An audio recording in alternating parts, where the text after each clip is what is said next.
Raya signe un contrat de 27 millions de livres sterling avec Arsenal après une saison en prêt.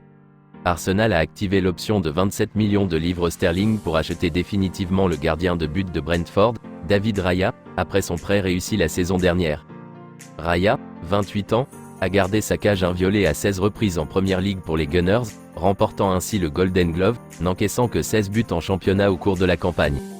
Arsenal avait déjà un gardien stable en la personne d'Aaron Ramsdale, qui avait joué les 38 matchs de l'équipe la saison précédente, gardant 14 cages inviolées, mais le patron Mikel Arteta a opté pour une nouvelle option. En août, l'Espagnol a signé un nouveau contrat de 2 ans avec les Bees avant de rejoindre les Gunners pour un prêt d'une saison. Après un an en prêt en tant que Gunner, je peux enfin dire que je suis un joueur d'Arsenal pour les années à venir, a déclaré Raya. J'ai hâte de voir ce que l'avenir me réserve, mais je vis toujours dans le présent et j'en profite. Arteta a ajouté, il est une présence importante dans notre vestiaire et nous sommes heureux de continuer à travailler avec lui. Nous savons qu'il s'appuiera sur les bases solides qu'il a mises en place la saison dernière et qu'il s'appuiera sur elles dans les années à venir, et qu'il connaîtra encore plus de succès avec nous. Raya a connu un début de saison décevant, son point le plus bas étant survenu après avoir commis 2 erreurs lors de la victoire 4-3 d'Arsenal contre Luton en décembre. Mais il n'a finalement manqué que 2 matchs de championnat, alors qu'il n'était pas éligible pour affronter son club parent, Brentford. Raya, qui a été félicité par Arteta pour sa passe depuis l'arrière, a mis fin à tout doute sur sa position en mars lorsqu'il a arrêté 2 pénaltys alors qu'Arsenal battait Porto au tir au but pour atteindre les quarts de finale de la Ligue des Champions. Il est ainsi devenu le premier gardien à réaliser au moins 2 arrêts lors d'une séance de tir au but en Ligue des Champions depuis Petr Cech pour Chelsea lors de la finale de 2012. Raya a été nommé dans l'équipe d'Espagne pour l'Euro 2024, mais il reste derrière le gardien de premier choix Unai Simon.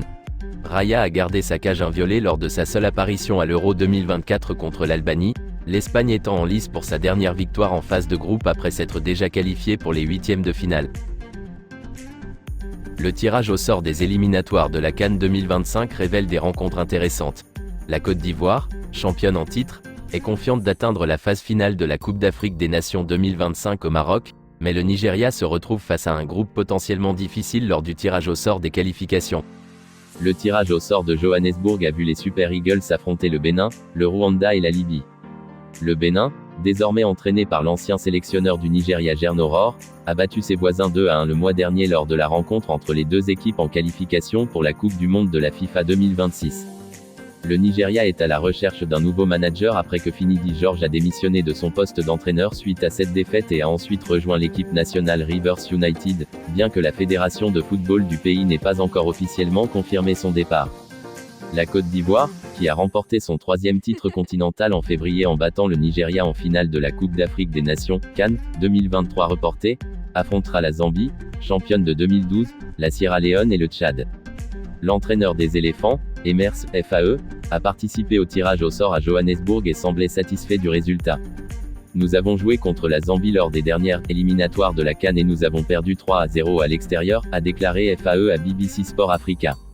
Je sais que ce sera un match très difficile, mais le fait que nous les connaissions nous aidera à jouer contre eux et à ne pas commettre les mêmes erreurs. S'adressant à CAF TV après le tirage au sort, il a ajouté, « Le plus important pour moi, c'est que nous n'ayons pas de long déplacement. Ce sera bien. » Les 48 équipes en compétition ont été réparties en 12 groupes de 4, les 2 premiers de chaque groupe atteignant la finale au Maroc. Les autres sont assurés d'une place au tournoi, donc une seule autre équipe de leur groupe, qui comprend le Gabon, la République centrafricaine et le Lesotho, réservera un billet pour l'Afrique du Nord. Les qualifications se dérouleront sur 6 journées de matchs en septembre, octobre et novembre de cette année. Je préfère jouer tous les matchs en peu de temps, a déclaré FAE.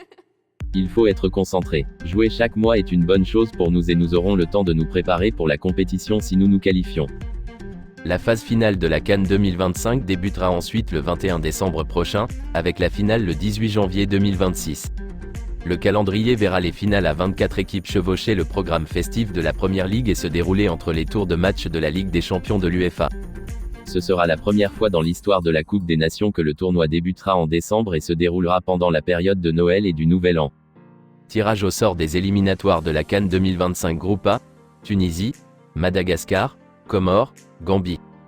Groupe B, Maroc, Gabon, République centrafricaine, Lesotho. Groupe C, Égypte, Cap-Vert, Mauritanie, Botswana.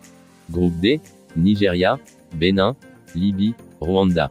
Groupe E, Algérie, Guinée équatoriale, Togo, Libéria. Groupe F, Ghana, Angola, Soudan, Niger. Groupe G, Côte d'Ivoire, Zambie, Sierra Leone, Tchad.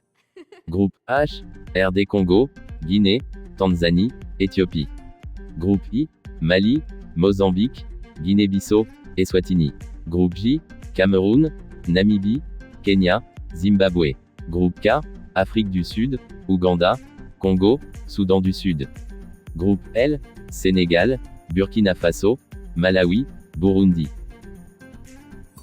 West Ham s'apprête à signer Killman des Wolves pour 40 millions de livres sterling.